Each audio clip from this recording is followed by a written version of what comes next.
Good evening, everyone. Tom here, Cinema Attacks. We have Eli tonight. Say hello, Eli. Hello. Scott is not here. He's been arrested again for downloading illicit materials. He's a Pirate Bay guy. I can't really get into it too much, but you can kind of figure it out We on got we your got the own. Cinema Attacks legal team on it right now. Well, we had to pull them. No Uh, money. No money. No funding. yeah, it's just too out of control.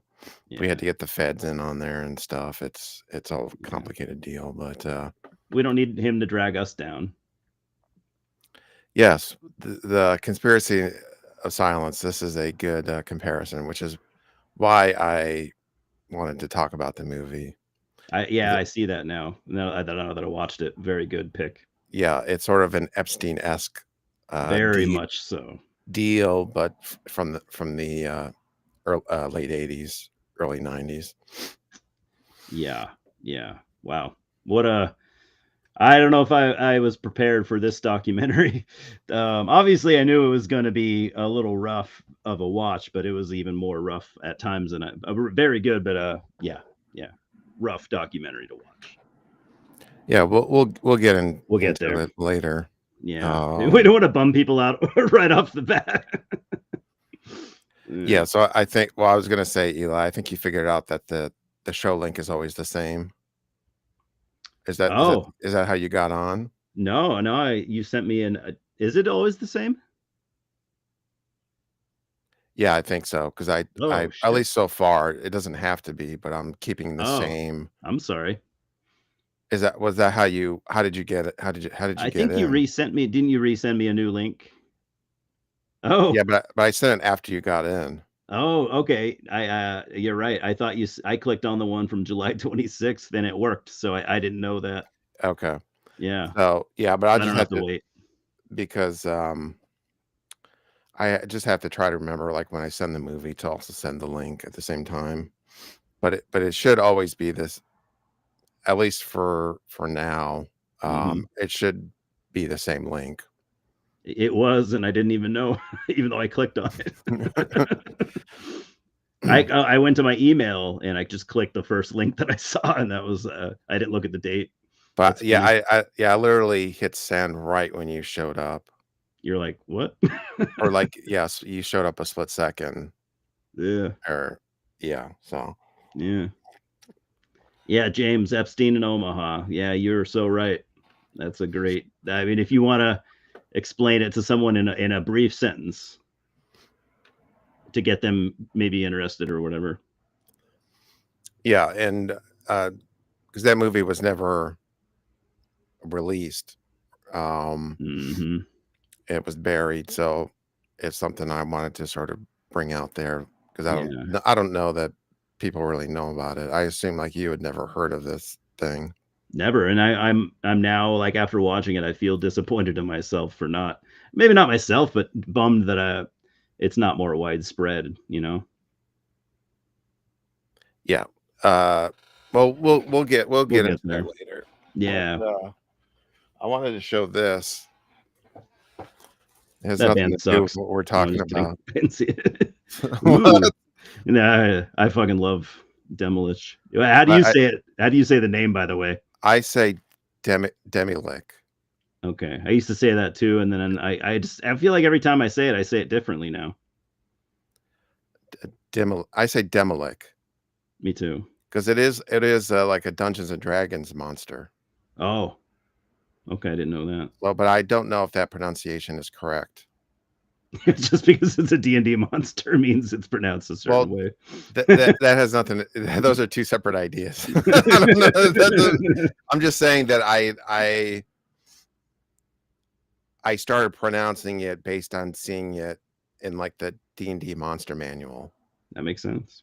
So I would look at it and say, "I think this is pronounced Demilick," Yeah. and then that stuck in my head, so I always pronounce it that way. So it's not based on what the band said or anything else, it's Yeah. based on me pronouncing it from D&D. Yeah. Just like people with, Celtic Frost, Celtic Frost. Yeah. It doesn't matter how Tom pronounces it, Tom G, as long as it's what you said the first time you heard the band or whatever. Yeah.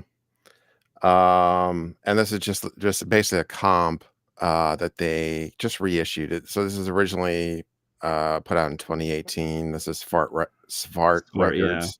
yeah. I've Uh, been wanting to get that myself. and they do a really, I think they're one of the best metal Hmm. reissue, if not the best metal reissue companies. Yeah, yeah. And then it comes with a book.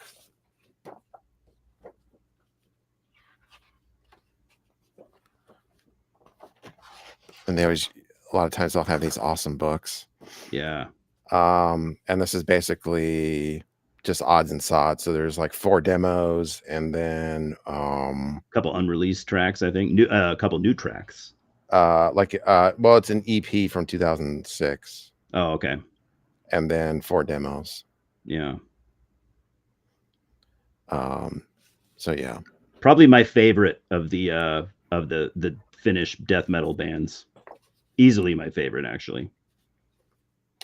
Well, I'm a huge Amorphous fan, although they were only That's true. I do go back further with Amorphous. they have like Caroline Isthmus and that EP Privilege of Evil are Hmm. really the only the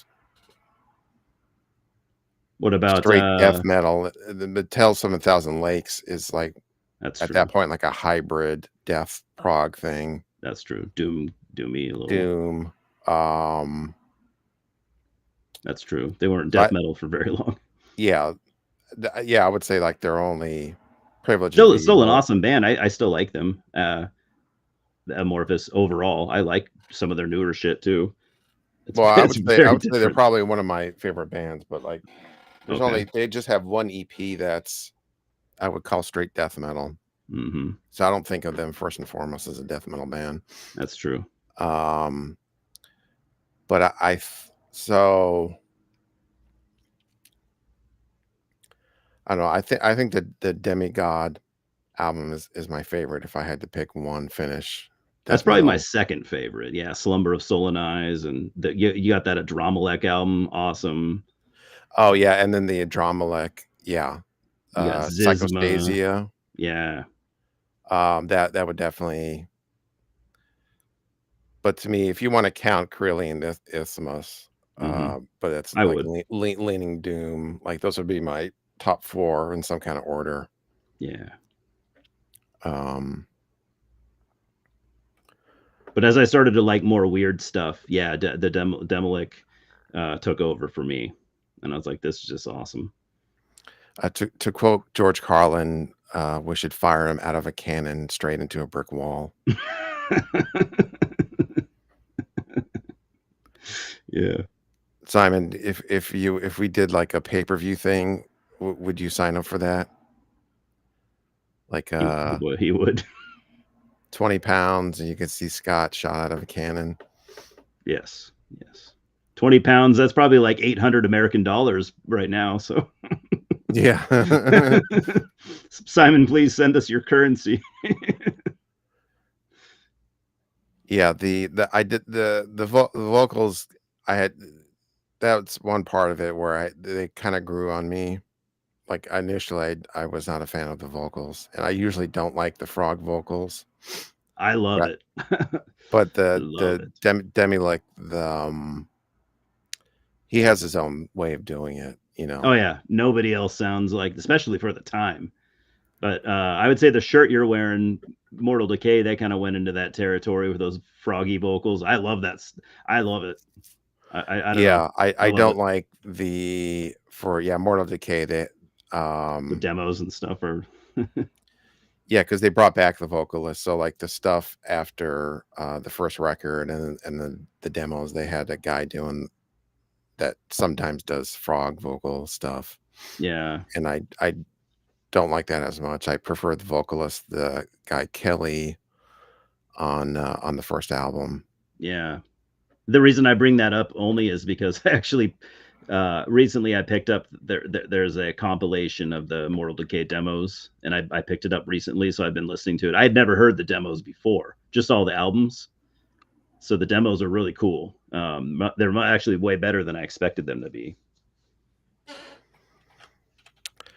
Um, yeah, I prefer their more technical stuff.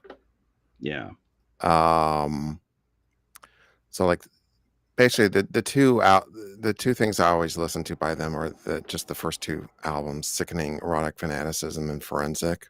Forensic is awesome. Um, and that's what I prefer. I don't prefer any of their other material.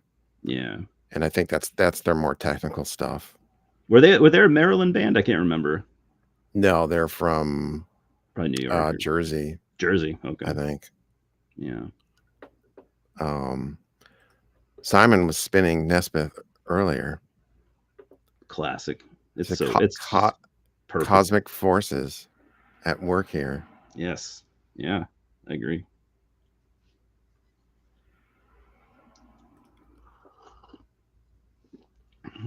Yeah, Oh, yeah, Ripakulu is cool. Convulse. yeah, Mm-hmm. yeah. That Ripakulu album is one of the heaviest things of all time. Yeah. It's like heaviness on like the level of like that New York stuff, but maybe even dirtier sounding, and Whatever. It's the only one I've ever listened to. I think this is their first album. I think it's the only one I've heard too. No one ever. I don't think they have a lot of stuff, but no one ever seemed to ever talk about anything else. I just never bothered. Yeah. Said like a true poser. People said that one album is cool, so I never bothered to listen to anything else. But hey, it happened. Yeah, well, I've heard that argument before. It's like their first album is so great that I never checked out any other stuff because it can't be as good. And often that does happen. But I don't know that I buy that logic. It just depends. No, I definitely don't, because I'm not one of those people where I'm like the only every band only has one good album and it's their debut. Fuck that. Yeah, yeah, there's sort of that attitude. Um, Especially in metal, and death metal especially. yeah, for me, I'm highly guilty of just there's a certain cutoff point where I just stop listening to new music. It would be like 20 years ago. Oh, that's fair. And then, but then getting into like the vinyl community of scenes, various videos of and people recommending stuff, Yeah, got into a lot of more music over the past 20 years that's good, that stood out. But yeah. like there's just a point where I just stopped and like I have enough. That happened to me. It started happening probably like in 2018, but like I'd say the last 2 or 3 years, it's almost I almost hit a brick wall. Like I can't think of many new releases I bought this year, maybe like three, and last year maybe like five. And it's just because I'm not saying at all either that there's no good stuff out there. I don't want to be that guy, and I'm not that guy. But yeah, I think your brain after a while, it just gets tired. I think of trying to keep up. Yeah, and there's not any, but like I said, that's part of the reason of like watching all these vinyl community videos, because I would be like, I didn't have any incantation albums after that album Blasphemy. Hmm. I just stopped, and there not any good reason. And Yeah, the people would say that the new one's really good, and I would check it out. I like them. I like everything they've done since then. There's just one album of theirs I didn't think was very good, and I don't remember the name of it, but um,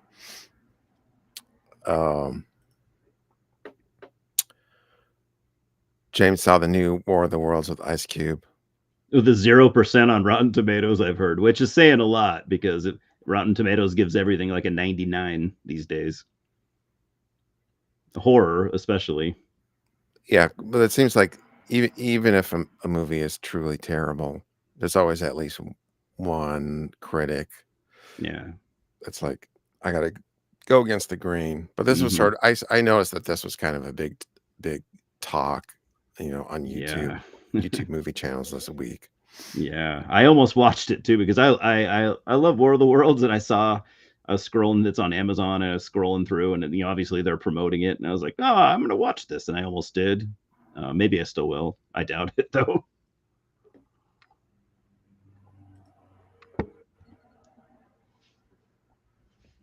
Ice Cube. Oh, Oh, I James, current wife or his ex-wife?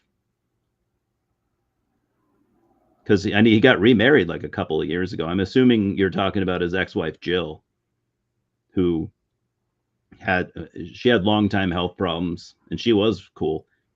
I saw her with her band Funerus. You ever heard Funerus, Tom? no. Pretty good. There's Jill McEntee. She might have had the band before her and John were married, but anyways, yeah, they had like not a lot of albums, but one or two, but good death metal. So I'm assuming that's what he's talking about, but I can't be sure. I know she had cancer for a while, and they've been divorced. Yeah, that's who's. Damn, I didn't know Jill died. That's horrible. Shit. Well, that sucks. So yeah, her and John got divorced 5 years ago or so, maybe more. But yeah, she always seemed really cool. Yeah, and if you know the band Spirit Adrift, I Nate do. from Spirit Adrift, and he has a YouTube channel that's actually really good. Oh, Big Riff Energy. oh, His wife was diagnosed with stomach cancer oh, shit. a few weeks ago. Oh And he man. was like selling off guitars and a Oh bunch of shit. stuff, and I gave to his GoFundMe because That's good. I guess I guess they don't have health insurance. I'm assuming. Damn. Oh man. Yeah, is Um, he Nate also in that band? Just him, I think that Typo Negative yeah. sounding band. I actually really like that album. When I first heard it, I was like, this is too derivative for me. And then you listen to it a couple of times, and you're like, it's just really fucking good. It's not obviously it's not trying to be super original, so you shouldn't judge it for it sounding like something. But it's a good album. I really like it. Yeah, it's trying to be a knockoff. It's trying to be, yeah. And he's not like hiding it. His influence. So I'll have to check Yeah, his channel out. Unfortunately, I yeah. hadn't seen it before. Um, yeah, and I regularly watch his channel. I think it was Jeff from Gas Max. I can Oh my god. It's Gas masks and hand grenades. I cannot say it. a hard. That he watches his channel and brought it up. So that's how I originally heard of it. Okay. But I definitely recommend his channel. He had J Dog on there. There was like a short feud with J Dog, and then so they patched things up. He had him on the channel. That's funny. A feud with J Dog. What did J Dog call him? A poser or something? Um, it was honestly it was kind of stupid because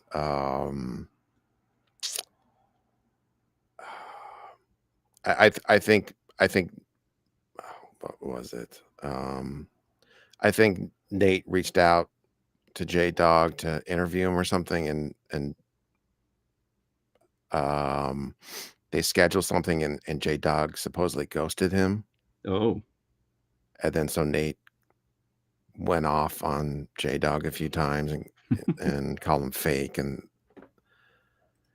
um, yeah, it's called Big. If what's his last name? Is it Nate Garrett. Garrett? Yeah. Yeah, if you look up Nate Garrett or Big Riff Energy on YouTube.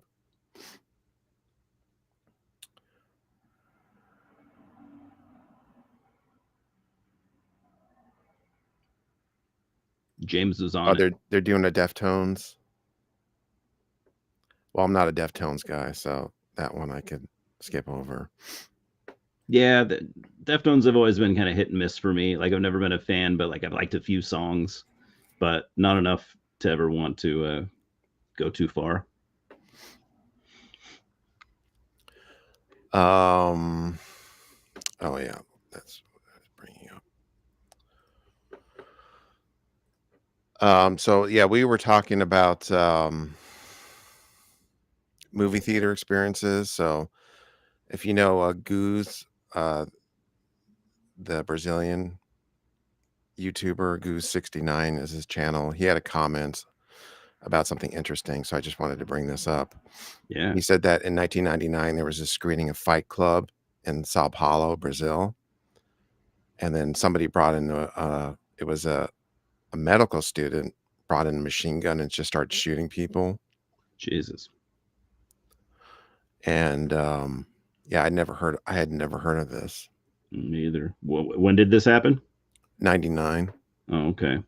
I guess it didn't make it over here in the news, or we just don't remember. Yeah. Um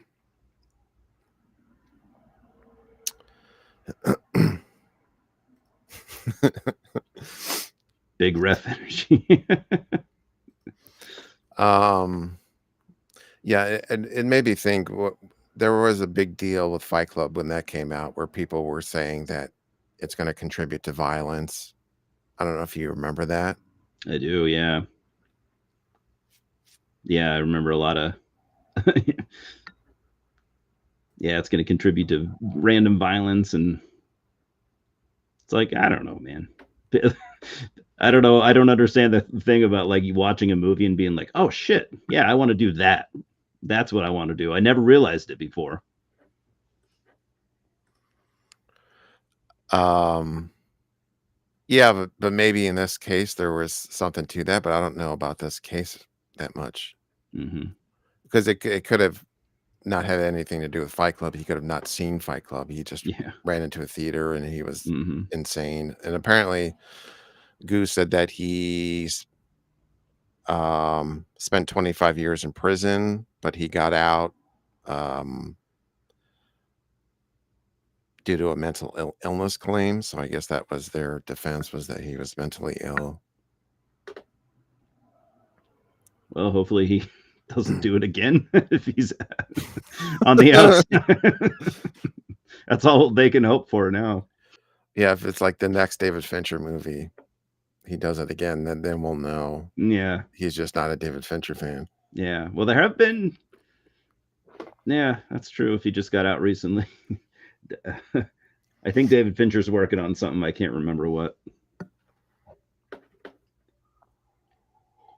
Well, there was the I don't know if it's actually happening, but the Once Upon a Time in Hollywood Oh sequel, yeah. he was supposed to have something to do with that. Yeah, yeah. It should still be happening, right? Yeah, I don't know. Do you want to watch something offensive? Sure. I don't think I've ever said no to that, but I have Since regretted it before. since we were talking about Hulk Hogan, so this will like put a pin in the stop talking about Hulk Hogan. Uh, Um, The final Hulk Hogan.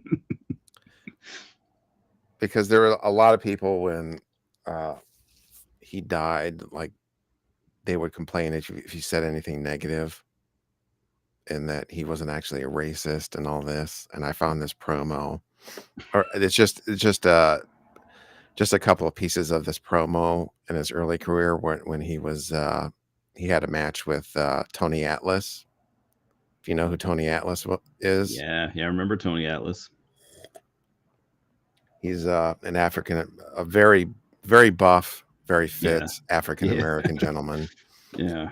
and the Hulkster had some choice words for him. So let's see if this plays Well, look properly. into my eyes, soul man. You ain't nothing but a souped up spider monkey, boy. I'm the real Mr. USA, and I'm gonna make you say Uncle Tom in front of everybody, boy. Jesus Christ. They aired that? They let that air? Yeah, What a different time.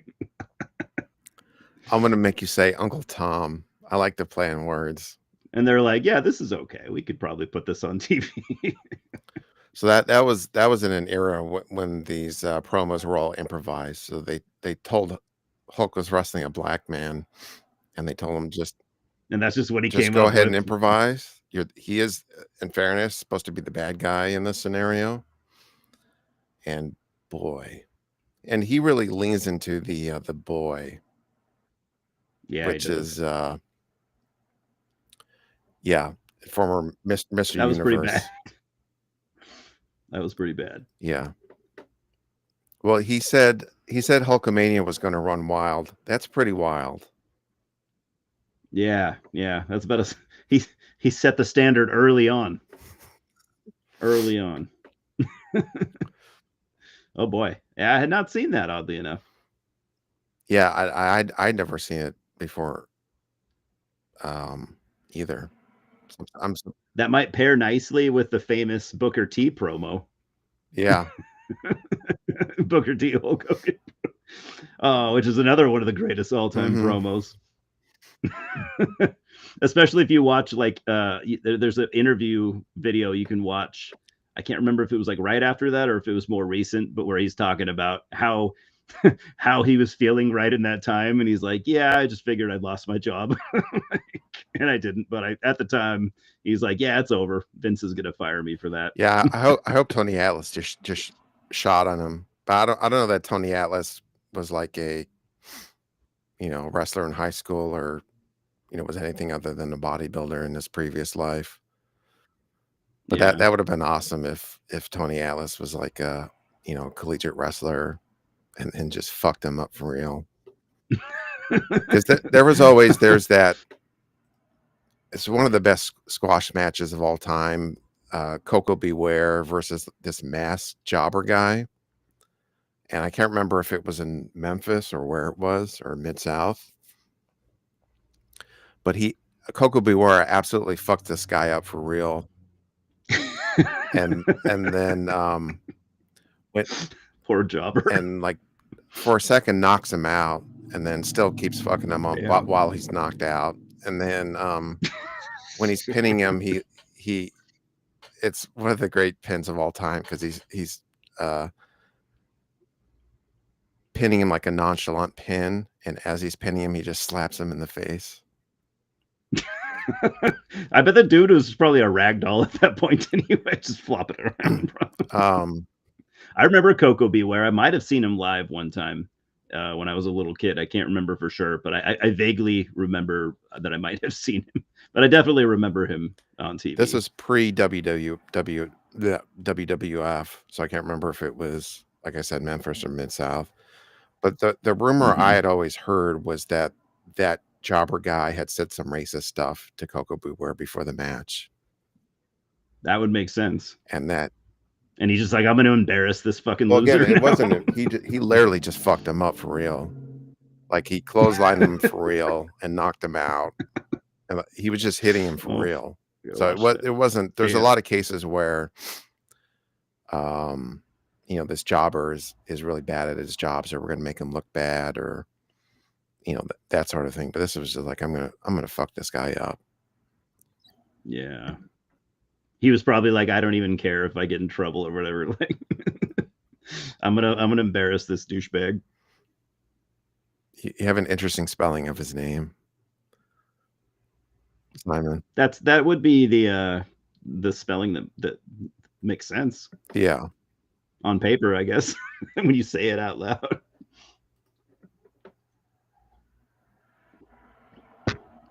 Yeah, it was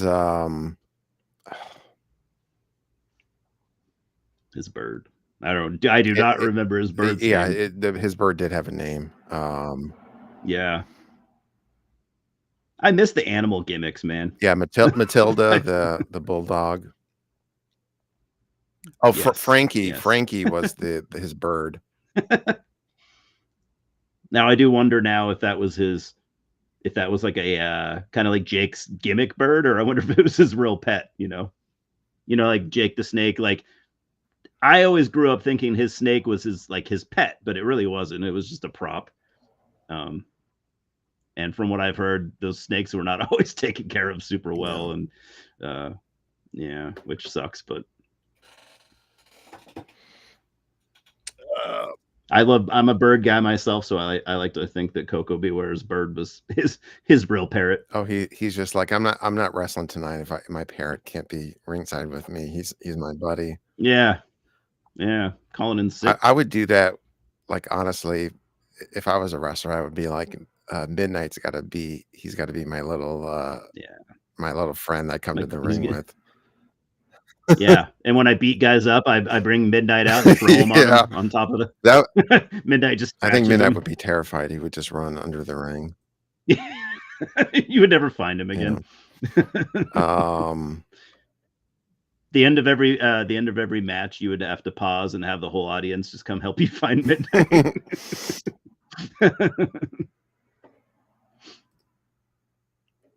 Yeah, and I think he spelled it a couple different ways, in fairness, like, when he was with the WWF, and then he spelled it differently earlier in his career.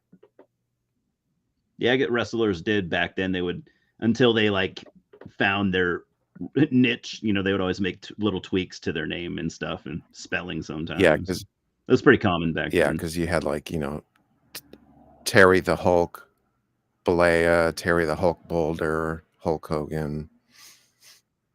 Yeah, and those that aren't old enough, probably don't remember a lot of those. I don't. A lot of them I probably don't. Yeah, I mean, it doesn't matter. It's not his It real doesn't. name. No, it's not. So, Eli, I ask you, what have you been watching? Anything? Yeah. I'm watching lots of stuff. First off, I started watching continued, I guess, watching the TV show The Boys. Have you ever seen The Boys? I feel like maybe James has seen it. I can't remember. Maybe Simon too. But The Boys was a comic book from like the early 2000s, but like a really good comic book, not like a Marvel comic. The whole the whole thing behind The Boys is like, what if there were a world that's like ours, but superheroes are real? And what if it turned out that the superheroes were like really shitty people and basically working for the government and stuff? And so like there's a dude who steps up and decides to start like an organization to take out the superheroes, like just kill them all. And it's really fucking good. It's super graphic, very not PC. Oh, I mean, when I say not PC, is I mean like not afraid to hold back when it comes to like themes of SA and stuff like that. But I love Okay, it. now I remember hearing about this. I can't remember who. Yeah, Jack Quaid is in it. Carl Urban, a bunch of good actors. Because you described me, it reminds me a little bit of The Watchmen. I don't know.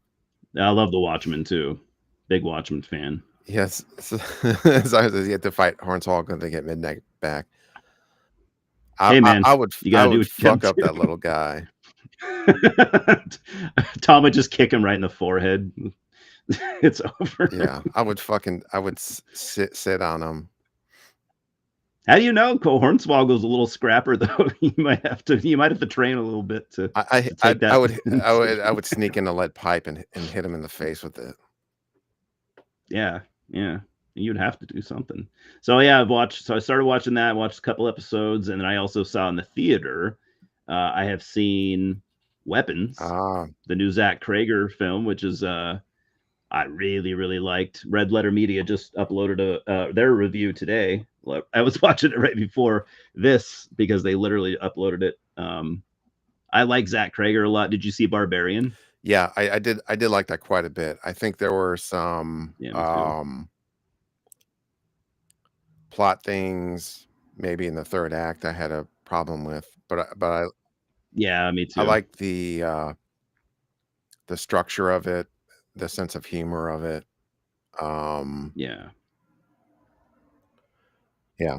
The darkness of it too. Like, yeah, this movie kind of does a little bit of that too. Not as dark, I guess, as Barbarians. The premise behind that was pretty dark. This is a whole different type of story and different type of storytelling too, where it has like five or six main characters, and it'll go through one character's story arc at a time, and they all kind of intertwine because they all live in the same town, and Yeah, it's just really good. Great storytelling. Great, like every single character. Their backstory. Their quirks. Their like flaws. And I kind of miss that in movies sometimes, where like you watch a movie and you're like, this had this had actors in it, or this had characters, but these are characters are this universe is lived in, and it's really good. Yeah, I'll definitely check it out. I might even watch it tomorrow. I've not been in the theater for a while because I have I mentioned before that Cinemark app, Yeah, and I'm a platinum member. um, so you can just stream that stuff, or no, well, I don't know if they have a streaming thing. I never. I just go to the theater, so I don't mess with any. oh yeah, that's what I do too. With we don't have Cinemark, but we have Regal and we have AMC. So I have a Regal uh, membership as well. So probably similar to what you Yeah, have. but I I love it. have because in order to the way it works is in order to maintain your platinum status, you have to have 25 trips to a Cinemark theater over the course of a year. So about two a month, roughly. And I only have 8 so far. So you gotta you got a ways to go. You need to make up for that. Yeah, because I just haven't. I've just been watching so many Blu-rays. I just haven't Hmm. been Yeah. going. And then so I have like 5 credits on there, so I could watch 5 movies for free tomorrow if I wanted. Yeah, I know what you mean. I've been caught there too because like you don't have time to watch everything. So I've pretty much all my time goes to either seeing movies in the theater, which I don't see everything, and then there's trying to catch up on the stuff in my collection. So everyone's like, "What about all these streaming services?" And I'm like, hey, I have some of those, but I can't really keep up with the streaming services. I don't know. So if there's like these cool movies that don't come to my theater and they go to streaming or whatever, I miss out on those a lot. Um, Eli does that in a week. I I have had some weeks. Simon, this is my I'm going to use this tactic when I fight Hornswoggle. It sounds like it was effective. She kneed him in the chest. He didn't get back up. Poor little guy. But yeah, then I also saw last night. I saw Strange Harvest, which was pretty cool. It was like a found footage, found footage serial Yeah, I killer saw that thing. you reacted to the trailer. So was that like Yeah, a week ago or something that you talked about the trailer? yeah, yeah. And I just saw it last night. It was pretty good. I like found footage. I don't know about you. Just certain ones. Um, That's a bold statement that I made. I don't like every I like about 5% of the good. I like the good found footage stuff. yeah, then I guess that would apply to me too. Yeah, but there are some people that are like, nope, I won't do it. I won't watch anything found footage, which I kind of get, but I'm also like, but if you're just writing it off like that, you're gonna miss out on some gems. Yeah, I like it especially when it's used as a component within the movie and not necessarily the entire movie. So like Cannibal Holocaust or Yeah, uh Sinister, like the videos in Sinister yeah, or it's good. but Good but point. but I don't know. There's some I've just sort of avoided a lot of these found footage movies. So I've seen a couple of bad ones. I remember reviewing one that was like um an airplane crashes into Area 51 and then like That'd be there's cool. the people couple people survive the airplane crash and they're like being hunted by aliens or something. I'd watch that. But it was pretty stupid. Yeah, better on paper. And I like, yeah, there's a lot of bad found footage. And also, I should clarify, this movie is more, it has found footage elements, but it's really more of a mockumentary um, style. You know what I mean? Okay. Yeah, it's really like 90% that. The found footage comes in like police body cams and stuff like that. But it's more mockumentary than anything. But it's the quality is above what most of those types of movies are. So like this director, just he had a little bit more skill than a lot, because what found footage kind of became a like a bad word for a while, because it did seem like a lot of people would make their found footage movies for lack of skill. You know, they wanted to make a horror movie, and found footage style is probably cheap and easy to make, and I feel like people took advantage of that. So this one just is a lot better put together than 90% of the shit that you've probably seen. So the quality is definitely there, which was kind of refreshing. Editing is slick and everything. You don't usually see that with this style. Okay. Acting was good, even though it was probably all like working actors or local actors, but solid acting, some decent gore. But it didn't deliver quite what I was hoping that it would, but it was still a good movie. Yeah, Goodbye Uncle Tom is wild. I love the ending. I assume I haven't okay. seen it. That movie's insane. Okay. Well, I'm interested already. That's enough for me. It's insane, like Hulk Hogan's promo was insane. Okay. That's a fair warning then. It's running wild. I've been watching a lot of the Mario Bava movies because I got the box set. I want to show this because the actual box is kind of cool. The artwork. That's one side of it. That's Telly Savalas. Ooh. Telly Savalas. Skinny Telly Savalas. That's really nice. Who put Shout this out? Factory or Screen Factory, Shout, same okay. thing.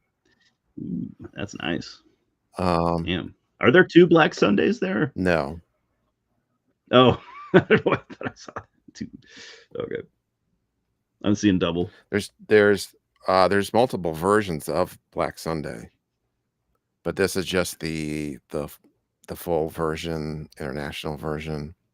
There was like a US cut, and then there's and it has the international version of Black Sabbath. So I also have the US cut. Okay. And so yeah, because I guess you haven't delved too much into the Mario Bava, right? You said that, I think. I'm still kind of a noob to Mario Bava. Yeah, because you got the Planet of the Vampires. Yeah, which it was a movie I'd barely heard of. I was like, oh, it's Mario Bava. I'll check it out. Yeah, I don't even know where to begin. To me, I guess you could say he's the father of Italian horror because he did Black Sunday was his first movie, and that basically popularized the Italian Gothic horror film. And then his second movie was The Girl Who Knew Too Much, which basically created the giallo. And then when Argento came along is when it became really popular in the 70s. And he did tons of movies. And he was also, before he was a director, he was a great cinematographer and also shot a lot of his movies.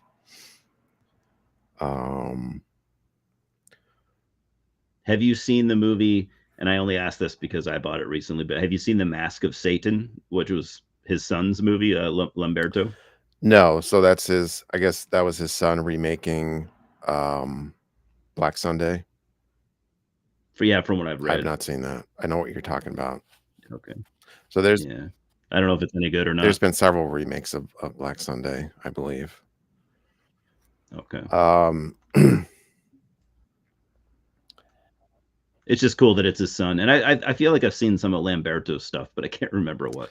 I've never been that much of a fan of Lamberto Bava. He did Demons and Demons 2, which I think are his best movies. I'm a fan of those. Um, but like his other ones, I'm not really a fan of. He did like Macabre and Blade in the Dark and Devilfish, and Devilfish is really bad. It's like a just a evil piranha movie. Ooh, that sounds rough. It's like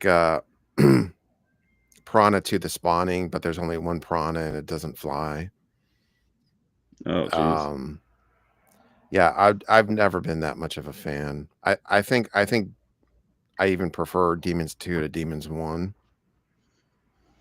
which might be a hot take, I guess. I would say so. From what I've heard over the years, it seems like I don't think I've seen many people say that. Not that I'm saying that you're wrong. I haven't ever thought about it. Like I like them both. I'd have to watch them. I'd have to rewatch both again. But I feel like Demons 2 is the one that never gets talked about in quite and not nowhere near as the way that the first one gets talked about. Yeah, and if you saw Evil Dead Rise, so I my did. comment about that was like that seems like a remake of Demons 2 than it does an Evil Dead movie. I was not a fan of that movie at all, to be honest. And I love that. That's one of my all time favorite franchises, and I have tried, and I'm still trying to like that movie, and I don't hate it, but man, it just does not feel. It just doesn't sit right with me. Yeah, And I love the 2013 Evil Dead. Love it. yeah, I thought it was okay. I do prefer the 2013 Evil Dead. Yeah. Yeah, so I don't know. I was thinking of maybe doing a live stream where once I finish this box set, to maybe go through and talk about Mario Bava because he had so many. He's generally known for his horror stuff, but this box set has a thriller in it, Kidnapped, aka Rabid Dogs, and then it's got a western, and it's got like a Sword and Sandal movie, and then Four Times That Night That's awesome. is a sex comedy that he did, which I really like actually. Wow. Um, yeah, he did so many movies. It's hard for me to just sum it up in one sentence. But, Yeah. It looks like James didn't really like Evil Dead Rise too much either. oh, did the Mystery Science Theater do Devilfish? That's awesome. That's cool. I love Mr. Science Theater. So the next Evil Dead movie, I guess, is going to be directed by uh, whoever directed that movie Infested. I believe it's a French film from last year. I guess that's going to be the next Evil Dead director. So I've been meaning to check out Infested because I heard it's a pretty good like spider movie. Yeah, I don't think I. There's a lot of movies called Infested or Yep, there Infest. is. What a yeah. What I don't know why you would choose that as your film title in 2024 or whatever, So but I've hey, definitely seen a movie or multiple movies called Infested, but I don't think I've seen that. me either. I heard it's pretty good, and I want to check it out just to like see what maybe maybe what these people can bring to the table in Evil Dead universe. Because I did watch Lee Cronin was the director of the Evil Dead Rise, and I watched his debut movie a couple years ago. It was pretty good. It's called A Hole in the Ground. It's just kind of a decent little like supernatural horror. It's about this woman who moves out to the kind of the woods with her young son, and her young son has a habit of wandering off. I can't remember if he sleepwalks or not, but he basically leaves one day, doesn't come back, ends up coming back, but you start questioning if that's him or not. And like someone who like a doppelganger or something. I won't spoil, but I thought it was pretty solid. Not the kind of movie that you'd watch and you'd be like, yeah, that's going to be the new Evil Dead director, but um, still a decent movie. Okay, yeah, I had not even heard about that. Yeah, it's an A24 film. I think maybe from 5 years ago or something. Irish director. Okay. You had mentioned, because I got this Criterion Hall. I was thinking of, Yeah. again, See what maybe you doing got. a separate video, but or Oh live yeah, you got a stream. bunch. But if you want to just see it real Okay. quick, because I showed off a few of these, because these were in different purchases. I didn't get them all at once because they had the month-long sale at Barnes and Noble. So I got Vampire. I had this on an old Ooh. DVD. This is the only Blu-ray that I got. This is 1932. The Danish director Carl Dreyer. I've always wanted to see that movie. Yeah, this is really cool. It's hard to describe. It's very much like a dreamlike horror movie. And interestingly, it's sort of a hybrid between silent filmmaking and sound filmmaking. So there's intertitles like you would see in a silent film, but then there's actual sound effects as well. Oh wow. And then the Antoine Daniel box set, 400 Below, Stolen Kisses, Love on the Run, Bed and Board. I haven't seen any of those. They do it like it's a suitcase, and then these are his different clothes or the discs. That's cool. Damn. 400 Blows is a very famous French New Wave film. So if you went to film school, you probably saw the 400 Blows at some point. I just had these old Kino Lorber DVDs. So I got the 4K. I've not rewatched them, but I have seen all these movies. Okay. But cool. 400 Blows is basically just the story of a kid's shitty childhood in France, getting beat up and running away from home and etc. Okay. And then I showed off the Sorcerer 4K. I got that as well. Yeah, I want to get that. Le Cercle Rouge. I did rewatch this. This is the French crime thriller, Jean-Pierre Melville. I have a British DVD. The color is quite different on the British versions versus the American versions. And I'm not sure which is supposed to be accurate, and I still don't know. But I went ahead and got this because I have the it's like a BFI DVD, and the color palette is way different. The color grading. Interesting. Yeah, I wonder which one's the true the true version or not. And yeah, I don't know. And then John Woo actually was behind in some way the U.S. theatrical re-release, which was might have been like 20 years ago. They did the theatrical re-release of Le Cercle Rouge. So he was a big fan, I'm sure. Then so I don't know if he produced That's it really or something. It was like John Woo presents Le Cercle Rouge. Okay, maybe it was his idea to kind of bring it back a little bit. Restored. So, and then I got Big Heat 4K, the film noir. Fritz Lang, the director. I think this is 1953, and this is interesting because it's like a really dark film noir, considering it's from the early 50s. Wow, I've heard of it, but I haven't seen it. I've seen some of Fritz Lang's stuff, but not that one. It's basically like a cop on the edge. I don't want to give too much away, but it's basically like a cop is investigating what's supposed to be an unaliving of, I think, a sergeant or something, and he thinks the sergeant was murdered. And then he investigates, and then people go after his family, and then it becomes like a cop on the edge deal. I'm hearing all sorts of sound now. So that might have been me. I just plugged in my computer. Better now? It's really loud. Hold on. I don't know if it's something I did. I just plugged in my laptop. Okay. I turned you down, so let's see if that works. I don't want to spend too much time. I'll just rip through these. Barry Lyndon 4K. I still haven't watched it. I showed it off.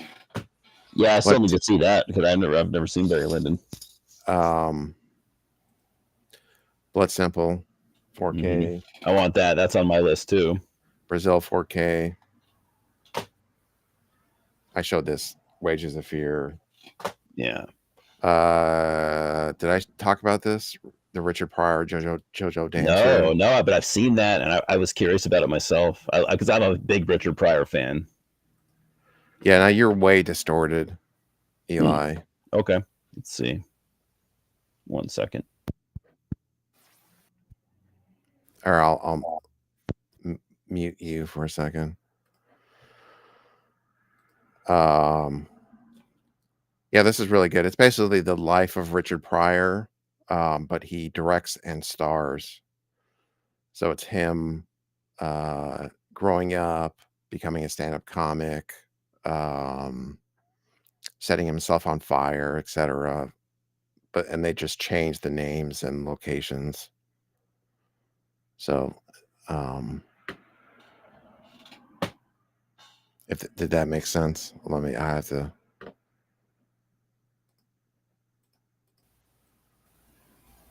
try again, Eli. Say something. How about now? I think it's still distorted, but weird. Damn.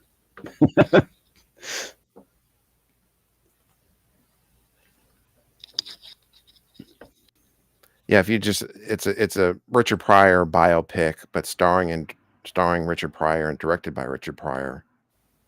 But they just changed the names. Yeah, I gotta get that. Gotta get it. So I would definitely recommend seeing it if people haven't. And then the Jean Florette Man of the Spring 4K. I think I had seen one of these. I think I'd seen the second one.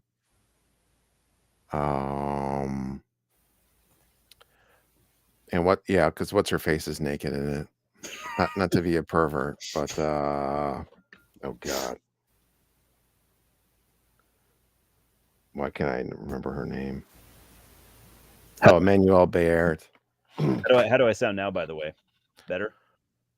Yeah. Okay. Yeah, what happened is when I guess when I plugged in my laptop, it switched away from my headphones and it went back to a webcam volume or webcam audio, which is terrible. But yeah, you sound fine now. So Yeah. I adjusted you. Cool. I figured that was the issue because I remember we did a video one time where I think I was in that mode the whole time and that sucked. But okay, cool. Yeah, because I can adjust your volume, but the shittiness of if you're peaking, it's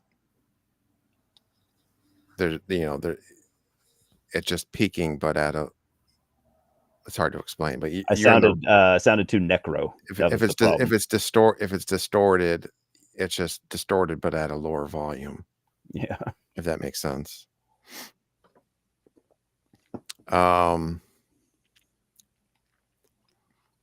Well, you've sold me on that Richard Pryor movie because, yeah, he I think I've said it before, but Richard Pryor's my all-time favorite comedian.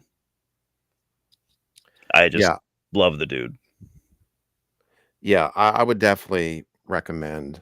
My only negative with it is there's a few moments that are like sort of standard moments that you would see in a biopic.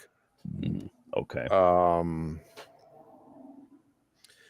Like there's a montage with Marvin Gaye, what's going on, and it's very on the nose. And there's a couple moments like that, but other than that, I would highly recommend people check it out. And Richard Pryor is really good in it, and he's basically just playing himself. That's awesome. Yeah, I can never get enough Richard Pryor.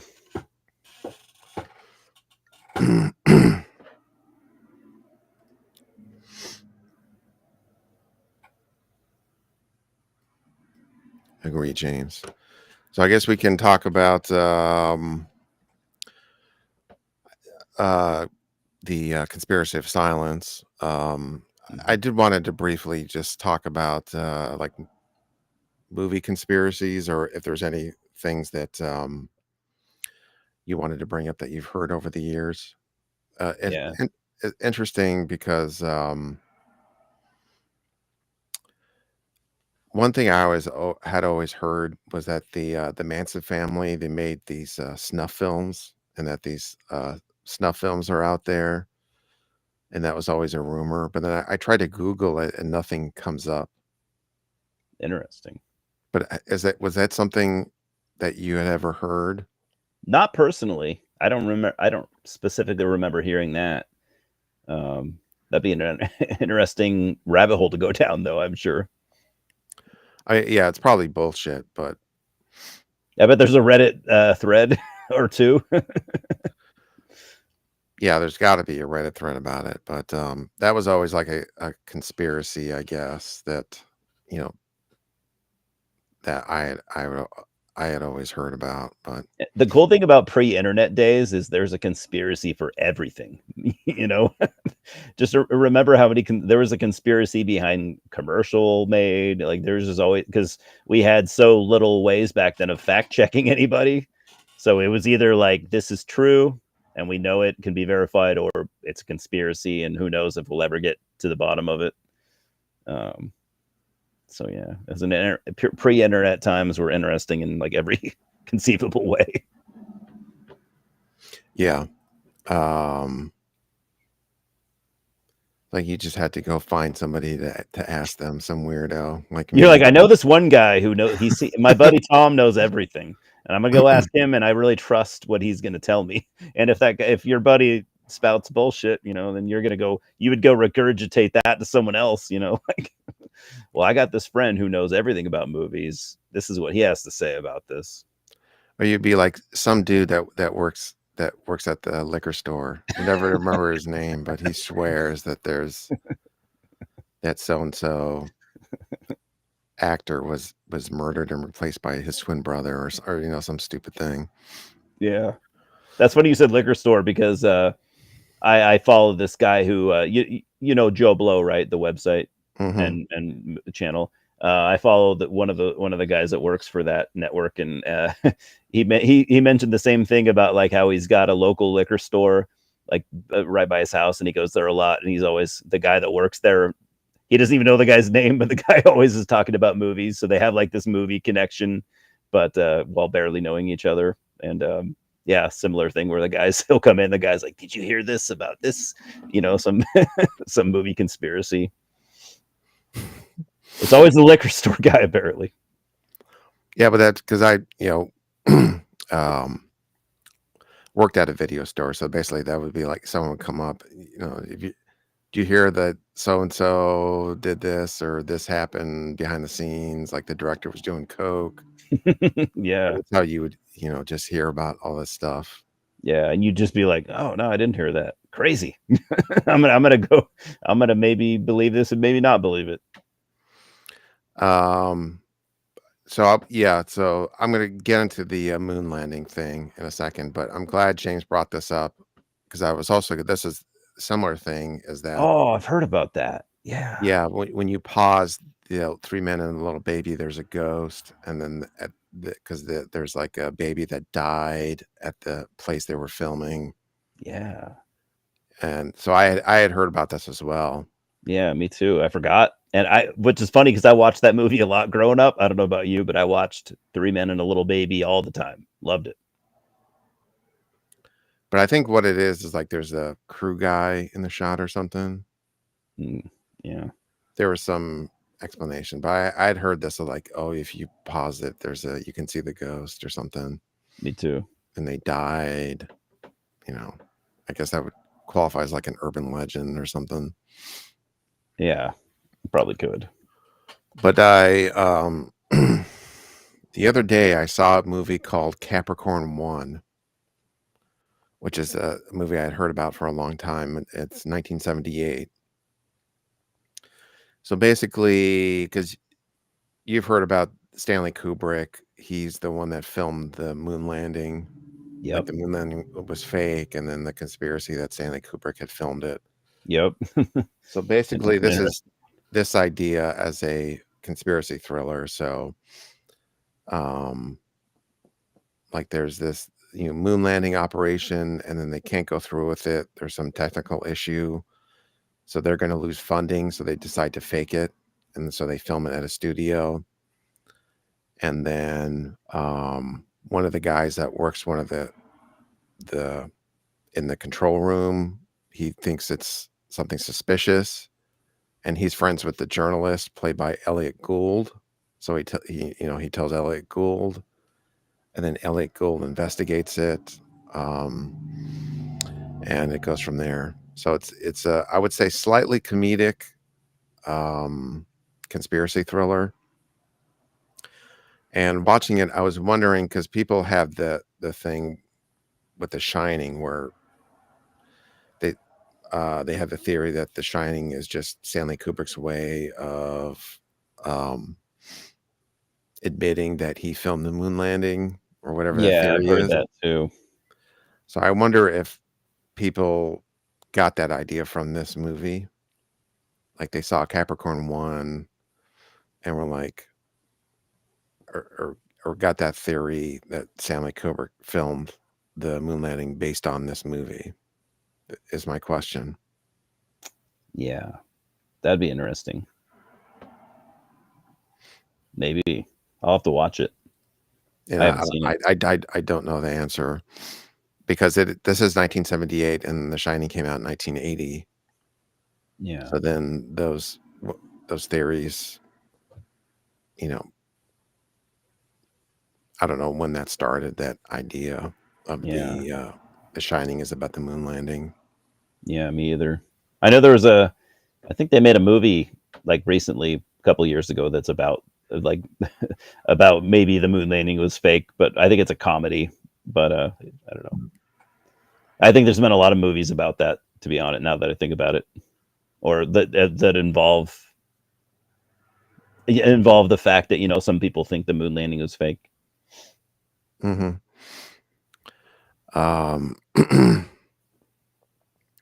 I think it's stupid, but Me it's too. sort of. But this movie is interesting because it sort of goes into detail about how that would actually work if they tried to pull it off. Okay. Yeah, I'd heard this one too, James, about the Wizard of Oz. Is there any substance behind that? The Wizard of Oz? I don't think so, but I don't remember what the rational explanation was. I don't know, but there's quite a few instances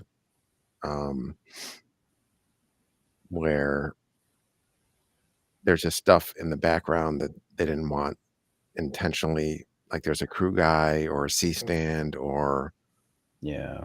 that just happens where there's weird stuff in the background of a movie. That doesn't mean that it's a ghost or something. It always means it's a ghost. Oh, how about this one? How about the I think it was the Little Mermaid. You know what I'm talking about? With like The VHS cover? yeah, with the dicks or whatever. Like, oh, I bet the artists were mad at Disney, so this was their final project or whatever, and they drew dicks on it or painted dicks on it or whatever. And Well, they did change it. So my assumption was that it was an accident that it looked like dicks, and then somebody mentioned it, so they changed the cover. yeah, which that would make the most sense. Occam's razor right there. It's true that there was an original. The original VHS copies did look different, and then they changed it. Yeah, that makes much more sense. But I guess it is possible that someone did that intentionally to try to sneak it through. This is possible. It's possible.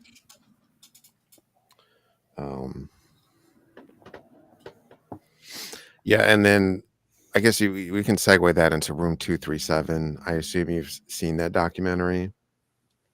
I don't think I have. Oh, the Shining documentary. Oh yeah, no, I haven't seen that. Here's here's my review of Room 237, the Shining conspiracy documentary. Bullshit. Total fucking bullshit. Oh, I missed David Lynch already. God damn it. We What a can't see loss. now. Oh, there we go. Oh yeah, I miss David Lynch. And then there's also what about The Exorcist? Remember all the Exorcist talk about how like so many cast members of the original Exorcist died in mysterious ways and stuff like that. Do you remember that? Yeah, I remember hearing about that. A big one like that was the poltergeist. They said like the poltergeist was cursed because people kept dying. Both daughters died within a few years, and then I guess other crew people, or I don't know. Yeah, probably all coincidence, but Yeah, I mean, what are the odds that it would, that would be something nefarious? Not very good, probably.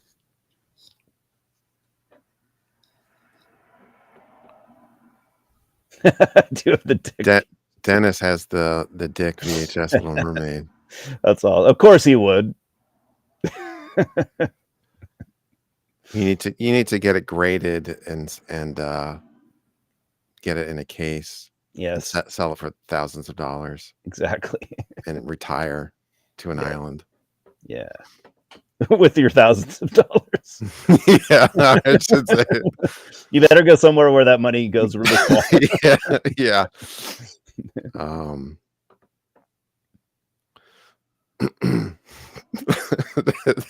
That's I should have said millions. But, yeah.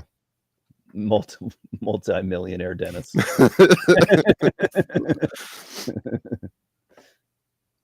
He's a multi-thousandaire. Multi-thousandaire. He's got fuck you money. $3,000. Made a cool 3Gs off that VHS tape. Yeah, I'd sell it too if I could get decent money for it. Oh, good old Linda Blair. Yeah, apparently that shit was super rough on her. Yeah. She was just a kid, at the time. You could always just reseal it because none of these VHS collectors can tell the difference between the actual seal and a fake one. Just reseal it. Hey, if you advertise it as sealed and you sell it, is that can you be prosecuted for that? Say I'm selling a sealed copy. Yeah, because they would, because I'm on like on these Facebook VHS groups. Oh yeah, people show off like I have a sealed copy of the original Thorn EMI version of Evil Dead. It's like, no, you don't. None of those exist anymore. Like sealed copies. Because all you need is a machine. Because we used to do this when I worked at a video store. It's just reseal movies when we were selling them off, just to protect them. Yeah. And you just have a sealing thing. Yeah. Like the plastic wrap, and then you heat seal it. I guess if I were to open up an old sealed item, I'd inspect the item and see if it actually looks brand new or not, unsealed. If there's any scratches on it or.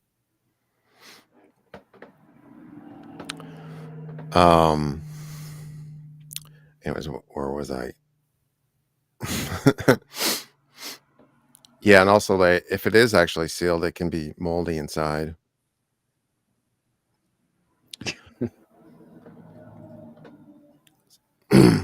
Oh, and what was the other point I was going to make?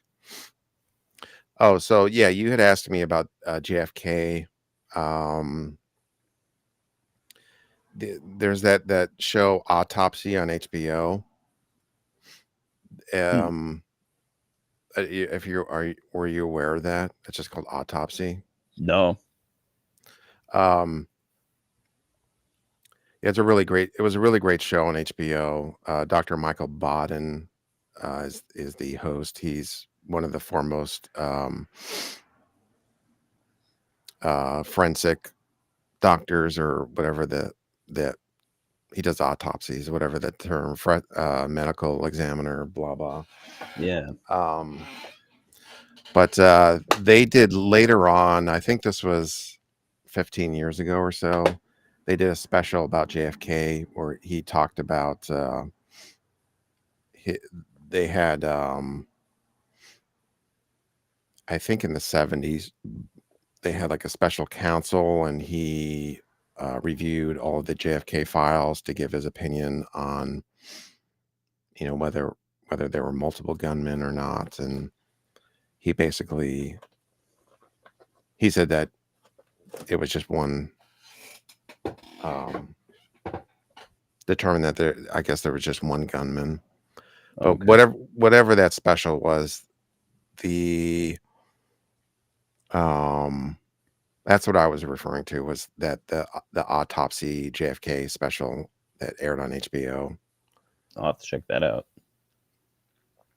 And then another JFK documentary that I've seen is called Image of an Assassination, which is just all about this Zapruder film.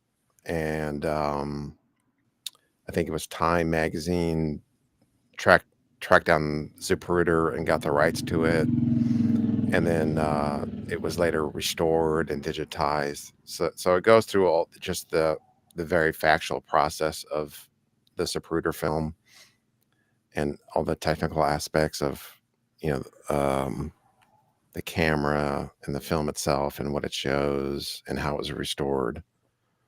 So it's kind of boring, I guess, if you're not into these technical aspects, but it's a very fact-based look at the Zapruder film, Yeah. as opposed to, some conspiracy theorist looking at it and making stuff up. Yeah. Jumping to conspiracy at every chance they get. Yeah.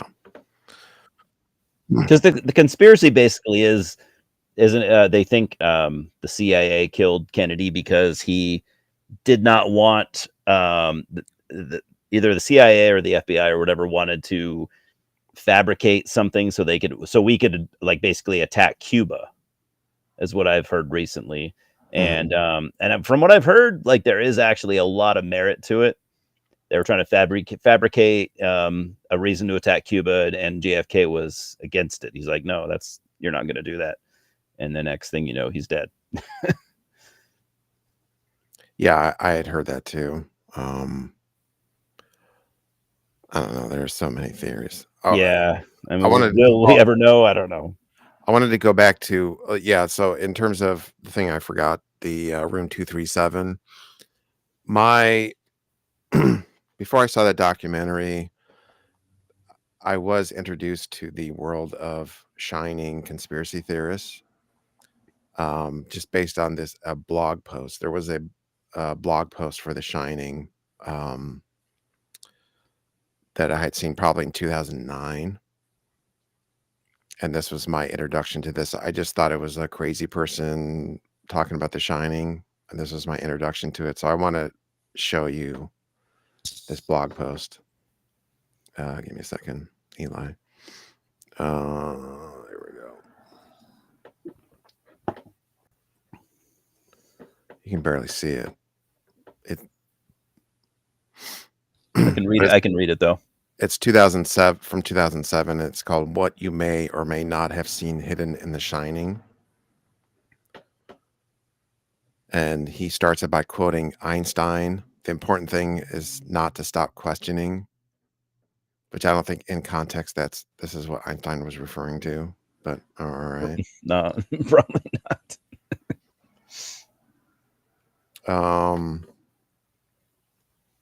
So I'm just going to scroll down.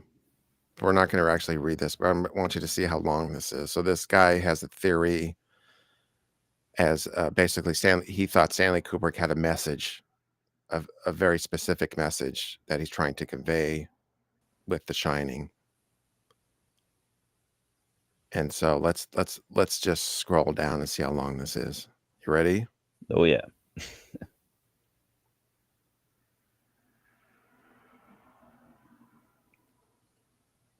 Damn.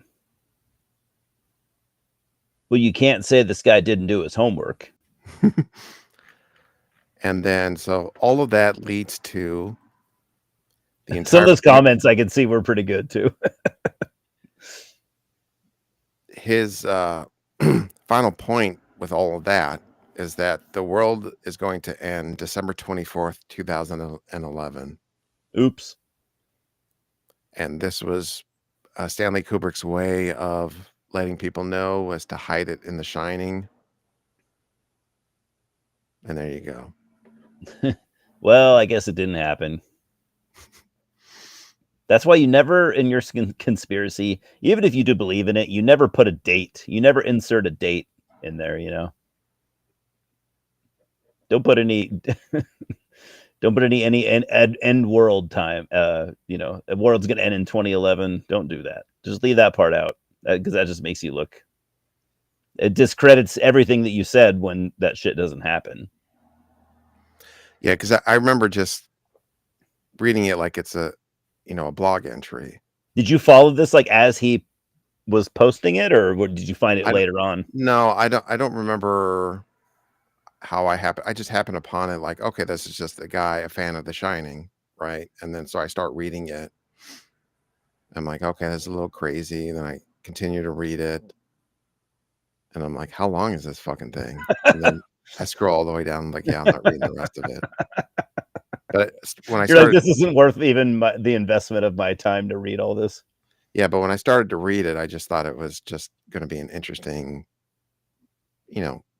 this is my interpretation of the movie kind of thing. Yeah. I think it's funny that you remembered the name of the blog all these years later too.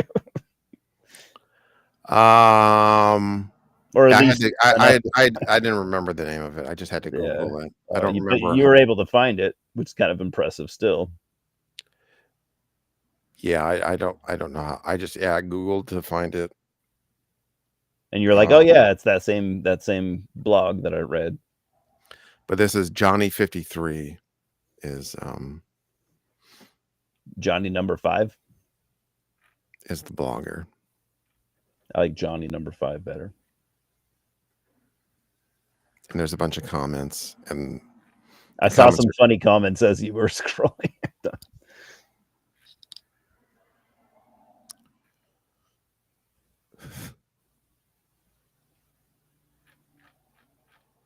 And they're torn between like, you're crazy, this is nuts, and the other people are like, wow, this is brilliant. Yeah, you're a genius.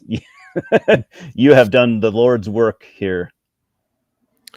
But like, just the logic of, if Stanley Kubrick knew when the world was going to end, yeah, and he couldn't tell us, that he would hide it in The Shining, and then so that you had to randomly connect like super fucking vague crap in order to get there. Yeah. Again, I guess Occam's razor, applies. But like, this Kubrick guy is an asshole. Yeah, that might be. Like when he just like call the New York Times and be like, yo, dog, I know when the world's gonna end. Or like, yeah, there's been not one person that has came forward and been like, yeah, Stanley told me this personally. So that, I don't know. That one's pretty ridiculous, but it's still interesting. There's no doubt about that. That's what's cool about conspiracy theories, is they're interesting. But man, yeah, you got to be careful, which Obviously, this has been a big problem in the U.S. over the last 20 years, probably 50 years. But Yeah, Alex Jones. yeah, they're fucking dangerous, unfortunately. Yeah, so I make the distinction between a conspiracy and conspiratorial thinking. Yes. So, like, people conspire with each other Yeah. and hide stuff, hide information, have secret plots or whatever. But then, like the Shining blog guy, he's using conspiratorial thinking to Yes. put, rather than being scientific with how you Mhm. handle information and very logical, Yeah. a Jumping conspir to conclusions. yeah, a conspiratorial thinker will like start with an end premise and then let's link a bunch of stuff in this crazy way, Yeah. unscientific. Like, I think I know what I'm talking about with Yeah. this, even though I don't. And so that they're two different things. So it's like people conspiring versus I have a conspiracy theory. Yeah. And then what bothers me the most is where it's like, and you can apply this to so many situations, but it's like, all right, here's this conspiracy. I'm going to go through it.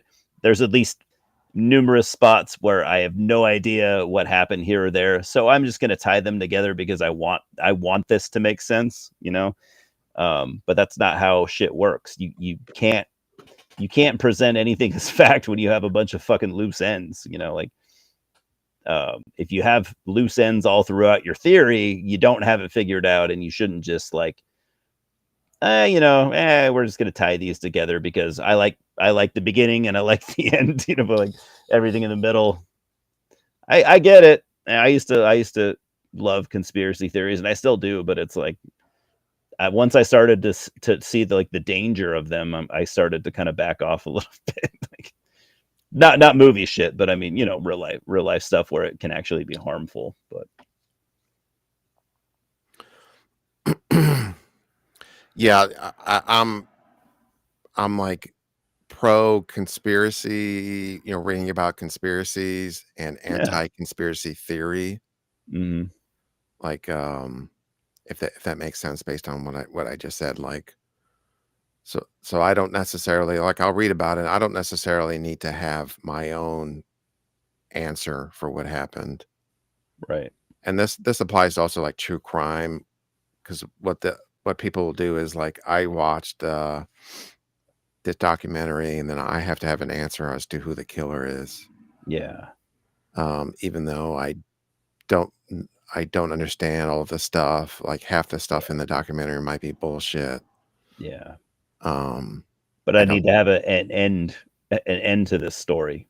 Yeah, whereas I don't necessarily need that. I just find it interesting. Yeah, exactly. I mean, all conspiracy theories at the end of the day are rooted in something interesting, and Mhm. that's why people get addicted to them. And I get it, but it's a yeah, it's a dangerous rabbit hole to go down for some people, I guess. Yep. And, no. But they are fun. They are fun, and they should be kept that way, Yeah. until evidence comes out. Mhm. This is what happens with like people like Joe Rogan. Perfect example of when you take conspiracy thinking a little bit too far, or you let it get to your head a little too much. Alex Jones too. That's a a much more extreme example. Yep. Um, all right, let's talk about Conspiracy of Silence. Yeah. So this is a documentary from 1993,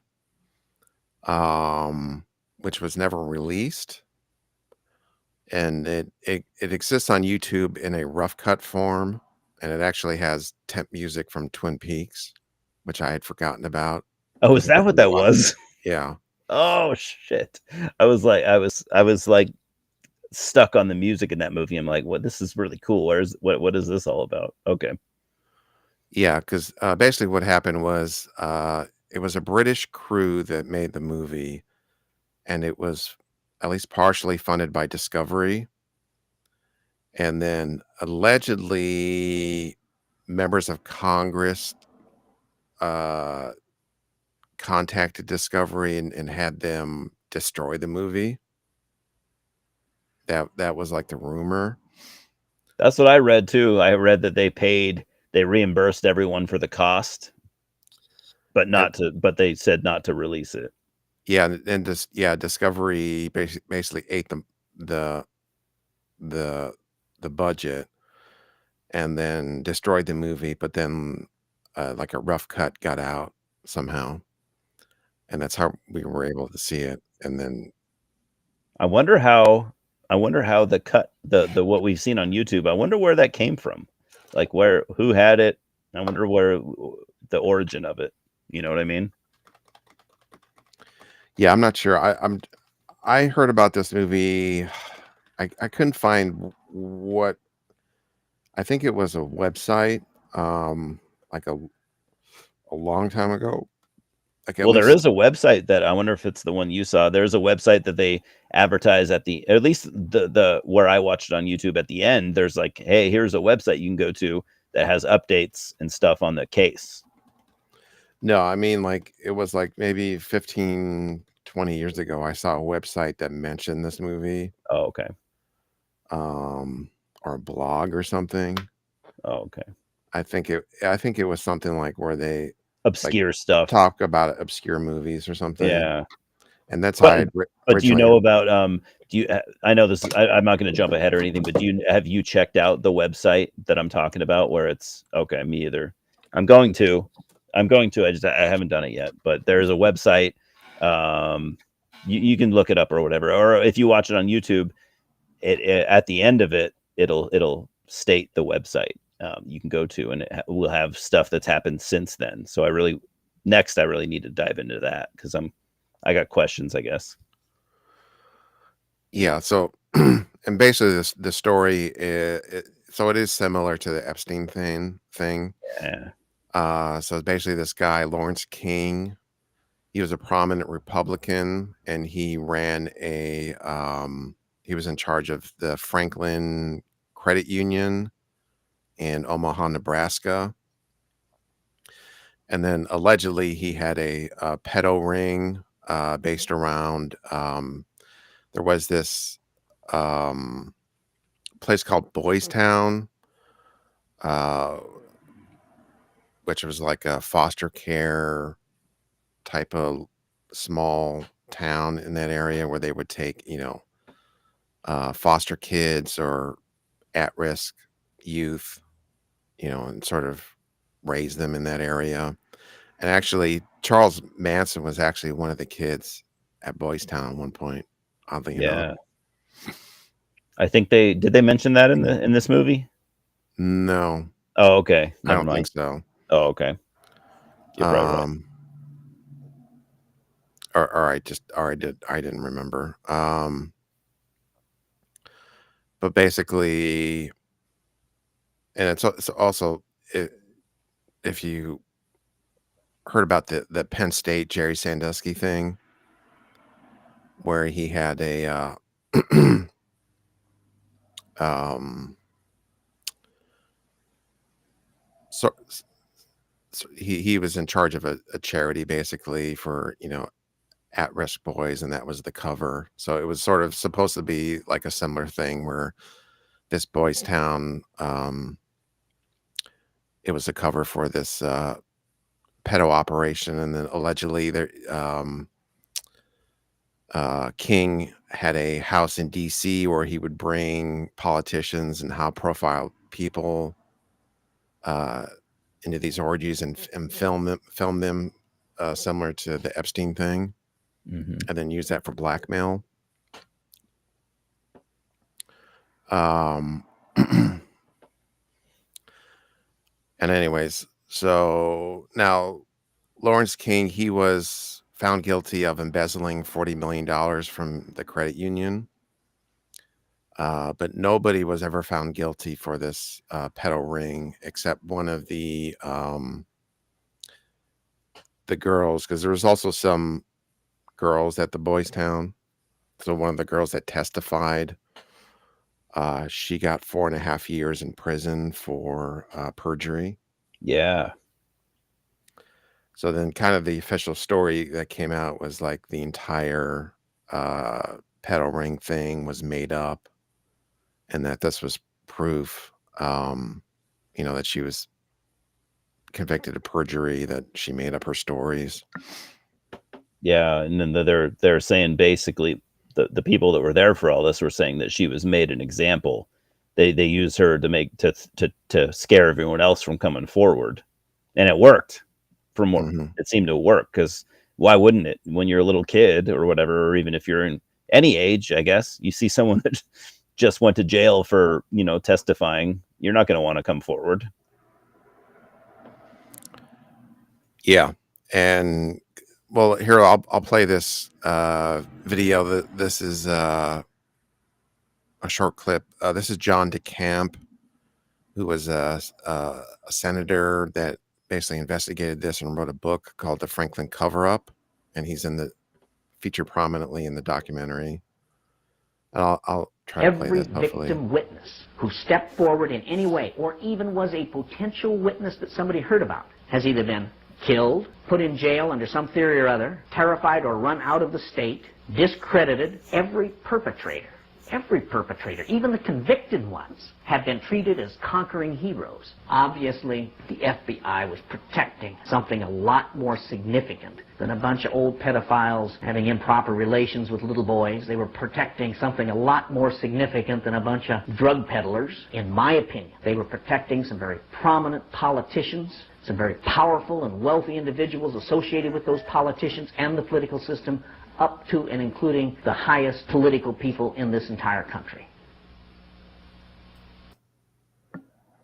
And he's kind of like the hero of this movie, I think. Yeah, definitely. One of them. And we won't get into it, but the stories out there of what happened at these like orgies and stuff are truly crazy. Like worse than any of the Epstein stuff. Yeah, like I said earlier, like I was not expecting to be quite so graphic at times, where it's like, wow, like they're some of the people that were there were like not pulling any punches. That's a nice way to put it. Yeah, very disturbing. Because like usually when you watch documentaries like this, it's like, yeah, bad things happen to me, and Oh, you mean in terms of their description? Yeah. Oh, I thought you meant like people at the party. That too. At the yeah, so one particular Bonner, I think his name, he really gets into detail, and it's really messed up. Yeah. And I've even heard crazier things that like that weren't in the documentary, but there was like a big satanic angle. Like they would do satanic rituals, and they would even murder kids as like, satanic sacrifice and all this kind of stuff. Interesting. Okay. I never imagined there would be like a satanic angle to this, but I mean, I'd be interested in hearing more of that. Yeah, but Simon said he saw a documentary on Boys Town. So I have not seen this, if there's another documentary on this. Yeah, I haven't either. Although this documentary that we're talking about was British, so maybe they're open to talking about it over there more than they are over here.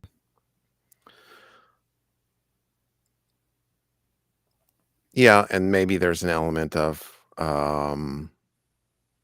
because they're not in the same country, they're not as I don't know, under the same pressure. Yeah. Like if you're like local Omaha news and you investigate it, you might be more prone to being shut down or have your because livelihood. It sounds like these guys away. had some serious connections. So yeah, I would say that could definitely be a thing. It seemed like they make a point about how power, I guess, how far reach of power some of these guys had. like almost unbelievable amounts of power.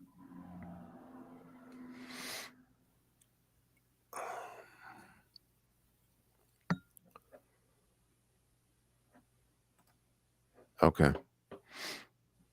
I'll have to check that out though. Yeah, I'd be interested too, seeing some different angles, you know.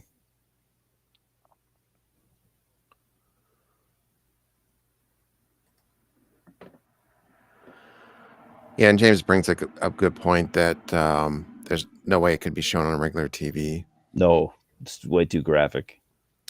But even so, there's a lot of documentaries like that at the time, where they would sell them to schools and museums and stuff, and that's how they distributed them. Like they would sell a VHS or a DVD for a very high price, and then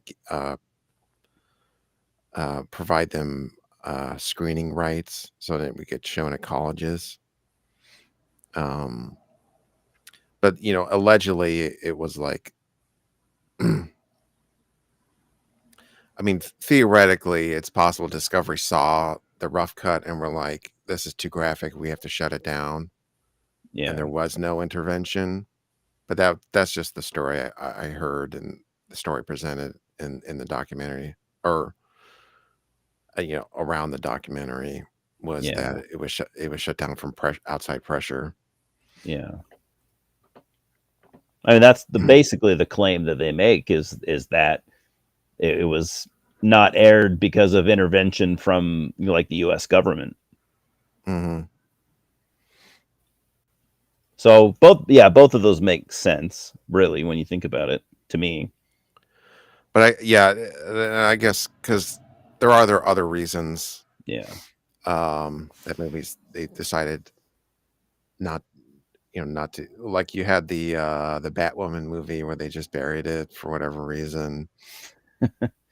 yeah, that's true. And that wasn't because the actress that played Batwoman, had done something crazy or anything like that.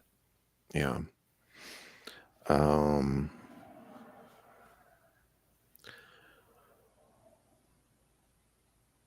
yeah, I don't know. Well, I guess it is so important to look at both sides, like you said. yeah, I don't know. Like, I don't know I didn't look into this too carefully to say what's been proven or not proven.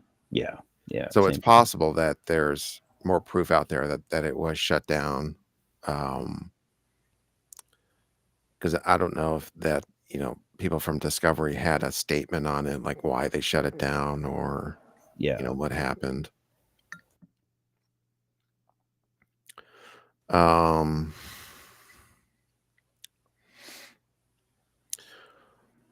yeah, so basically, it's a really interesting case that if people are following the Epstein thing or into that, this is definitely something people should check out because there are a lot of similarities to that.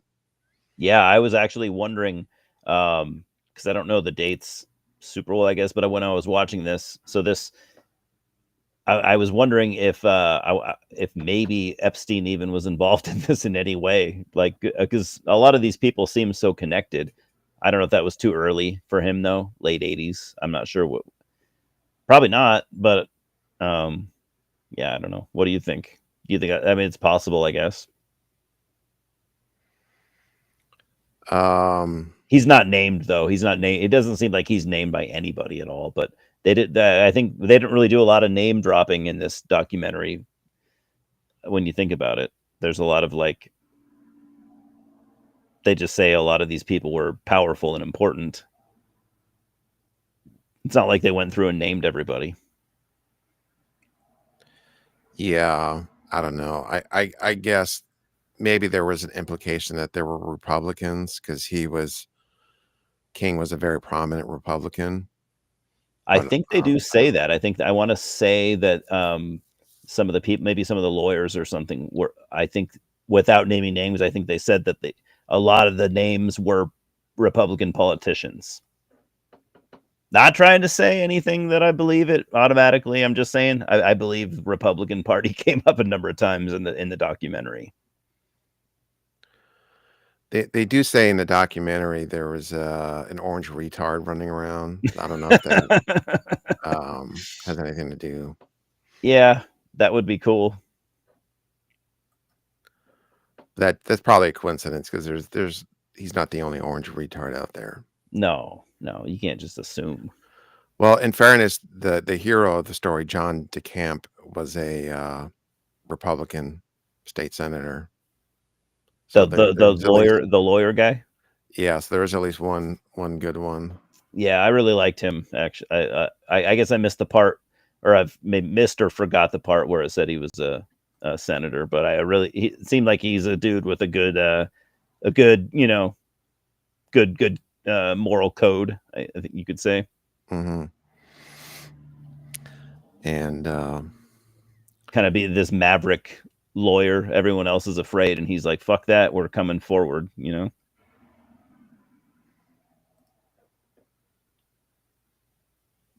We need that guy. I wonder if he's still alive. I don't know. Yeah. So this is what I was referring to. There was an implication, I think, that they were Republican. I know Simon would like that.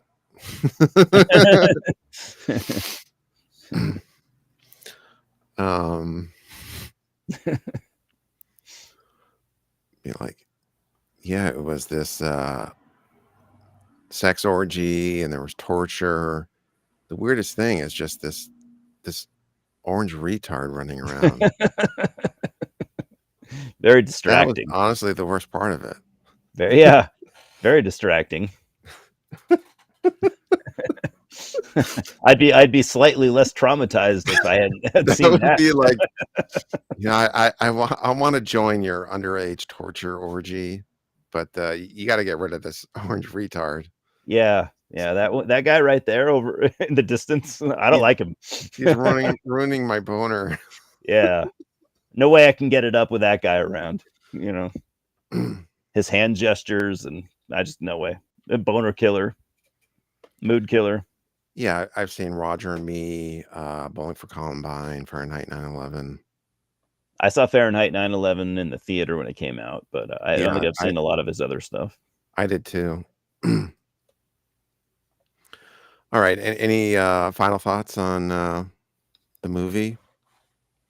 Elon? Not really, other than the fact that I really want to, and I was talking about it earlier before this, but I want to check out that website and see what's going on with. I just want to see if I can find any kind of updates, especially with the one guy, the Bonner guy, because I really was like watching it. He was the most like sympathetic character. And I was really wondering, like, I wonder if he's still alive, or he also mentions that he's like a heroin addict or was a heroin addict at that time. And it's like, is that dude even still alive? I would be surprised if he was, but yeah, me too. I mean, a lot of people that are put in situations like this, a lot of the times they end up like offing themselves at some point, Yeah. So it's like, I can't see his story ending up well, but I really hope that it did.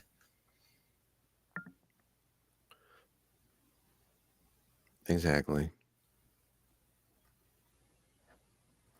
Yeah, and I'll just add that on Wikipedia it said Paul Bonacci, which was one of the witnesses. Yeah, I remember that name.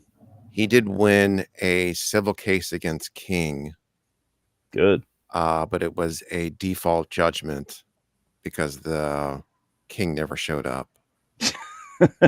Okay. He won by default then.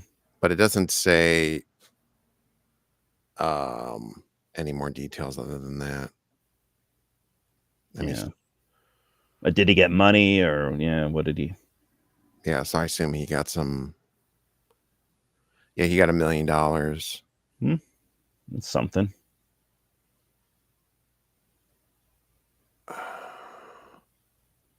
Yeah, so there was King did lose $1 million civil case against Bonacci for sexual abuse. So that was the one,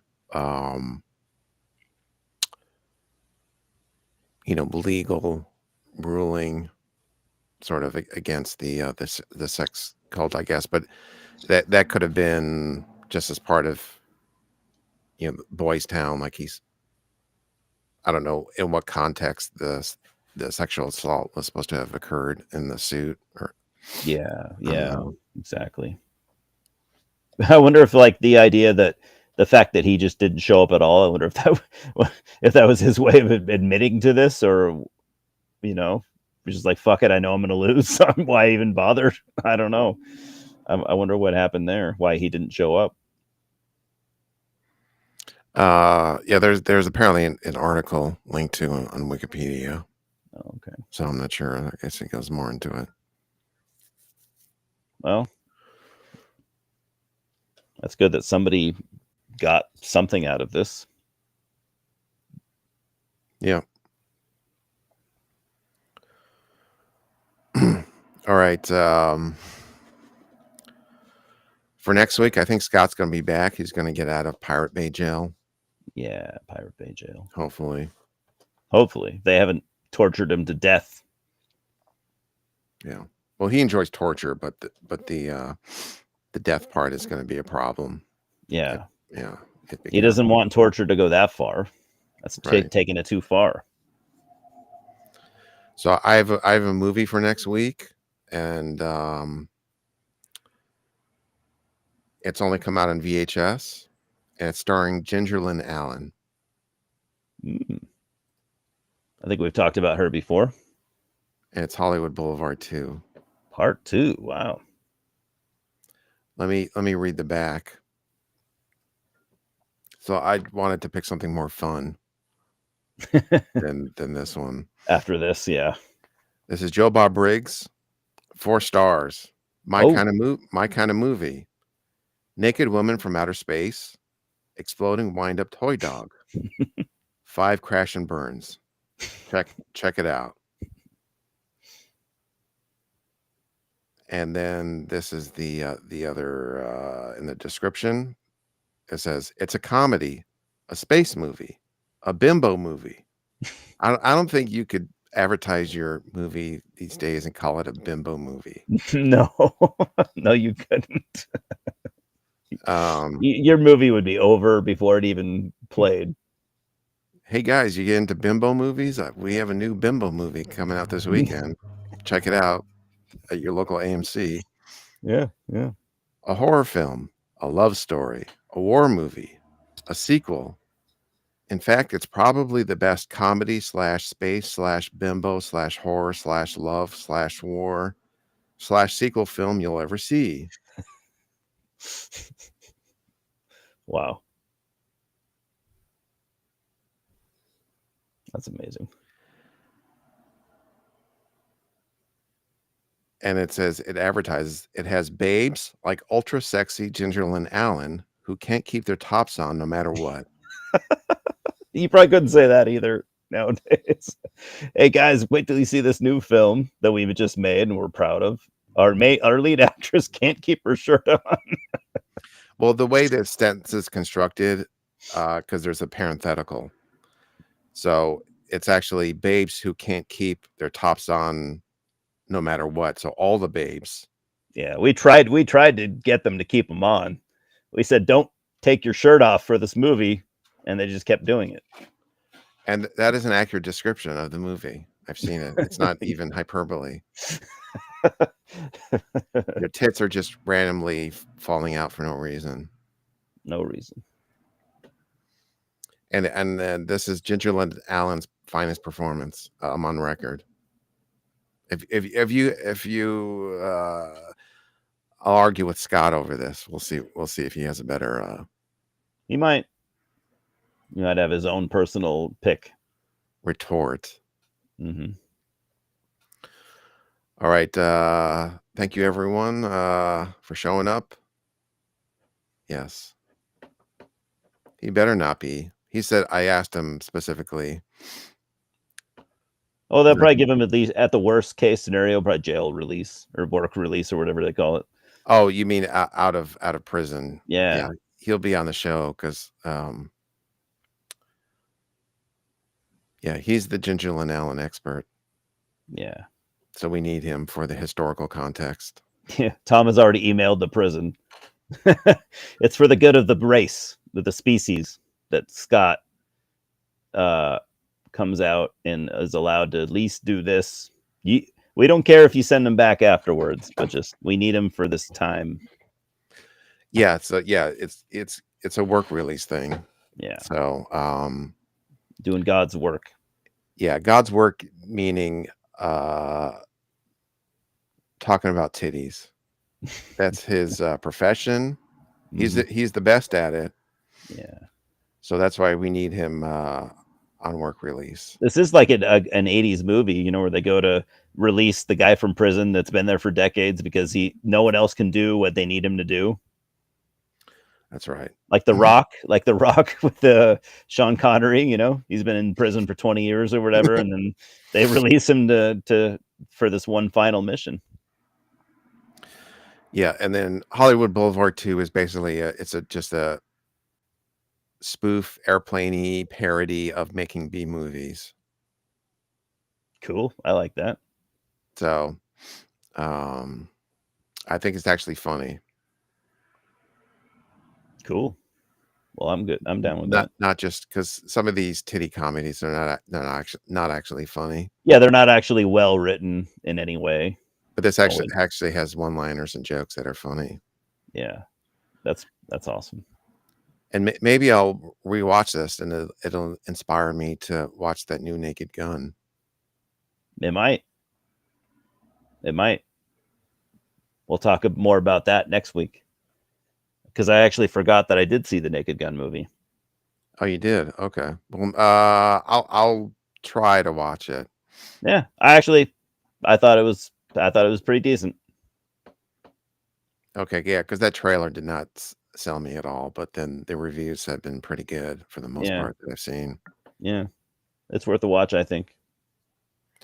Thank you. James is number one in our hearts. Yes. All right. Thank you, guys. I think we'll call it. We're almost at 2 hours. Have a good night. Same time, 6 p.m. Eastern, next Saturday, Hollywood Boulevard 2.